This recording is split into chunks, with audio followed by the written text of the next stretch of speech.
I read Bill Perkins' groundbreaking book, Die with Zero, and I'm sharing the best takeaways so you can follow Bill's subtitle and get all you can from your money and your life. Before I share with you one area where I completely disagree with Bill, I'd like to show you how to apply some of his concepts to improve your retirement. Bill's book is all about changing your attitude towards money. And just like most financial gurus tell you to start saving and investing as soon as you can, Bill says you should start investing in your experiences as soon as you can. He tells you to focus on your return on experience just like you would focus on your return on equity. And just like stocks bring you cash dividends that compound over time, your experiences can bring you memory dividends that compound over time. What do you talk about with your long-term friends? The most fun you have now is probably talking about the fun you had with them way back when. Those experiences you had decades ago with your friends created memory dividends that you get to enjoy over and over again.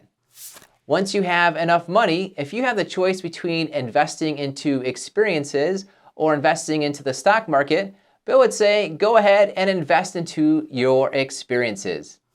I'm Mr. Retirement, and I want you to get more interest, pay less in taxes, and avoid making big retirement mistakes.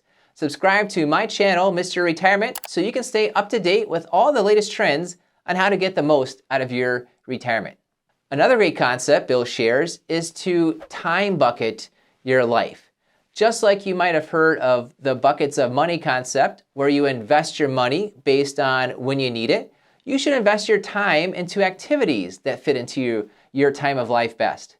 You might really like rock climbing and playing the piano. Would you be better off playing piano when you're younger and rock climbing when you're older? Or would you be better off doing the opposite? Or what if you're trying to decide between hanging out with your 4-year-old grandson or reading a book? Chances are, when you're older, you'll have enough energy and interest to read that book. But will you have enough energy to play with your grandson 20 years from now? Will your grandson even have an interest in hanging out with you 20 years from now? Think about all the things you want to do with your life, but don't create a bucket list of things you have to do before you die. Instead, place your activities into time buckets and do that 80 days around the world trip when you're younger. Hang out with your grandkids when they are younger and they still think you're the coolest person in the world. Now, I've talked to hundreds of retirees, and I think there's one area where Bill just gets it wrong. Bill correctly points out that your money represents your life energy. When you work, you spend your time and energy earning money. He's right there, but where he's wrong is in saying that any money you don't spend represents hours, months, even years of your life that you just wasted working and earning money that you didn't spend. If you make $100,000 per year and you die with $1 million, Bill says you wasted 10 years of your life. Bill is puzzled, just like many economists, why anyone would work, earn money, save, and invest, and not spend their money. What's the point of saving money for later if you don't spend it later? He assigns a lot of value, otherwise known as utility, to spending money, but assigns virtually no value on saving and holding on to that money. You might be like a lot of people I talk to who get a lot of satisfaction from getting a good deal. You might feel really good about having enough money to not worry about money. There's a lot of value in good savings habits.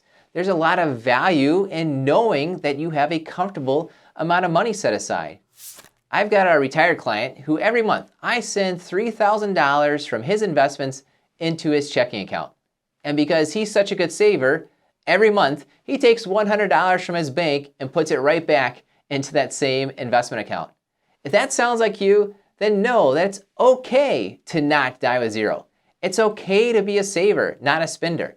You still want to get the most out of your money. You still want to make your spending worthwhile, which is why I encourage you to follow Bill's advice and stop living your life on autopilot. Don't wait until 65 to retire just because you were told that's retirement age. Don't wait to give money to your kids and your estate like everyone else. Why not give it to them when they need money for a down payment? Why not pay for a trip to Disney for the whole family? Don't bust your hump and ruin your health in your 40s and 50s just so that you can eventually have the time and money to do what you want later on. You might not get it later on. Bill tells us that the business of life is the acquisition of memories. He also tells us that life is about balancing your time and your money. Now that you know how to get the most out of your time through Bill Perkins' Die with Zero concept, you'll want to learn how to get the most out of your money. I interviewed author Wade Pfau about his book, The Safety First Approach to Retirement. Click on this video to learn how to retire with confidence. I'll see you there.